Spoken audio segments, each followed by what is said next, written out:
श्राव्यतेचा दृश्यतेचा तुम्हाला फायदा मिळतो. कथेमध्ये तुम्हाला ते उभा करायचंय.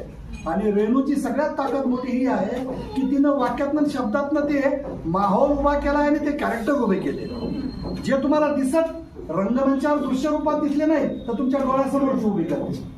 आणि हे सगळ्या कथात आहे. फ्रँकी असेल, बोमरँग असेल, आक्का असेल.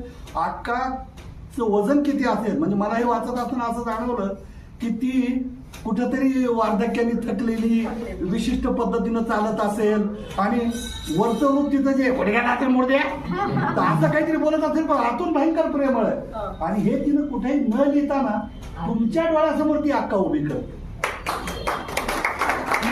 किंवा फ्रँकीचं जे उदाहरण दिलेलं आहे, या सगळ्याच कथा एकतर बोधकथा आहेत आणि साबळे मॅडमनी बोलल्याप्रमाणे लिहिणं याच्यासाठी आवश्यक असतं. माणूस आयुष्यामध्ये पर्गेशन हा माणसाचा स्थायीभाव आहे. माणसाला रडू आलं तर रडलं पाहिजे.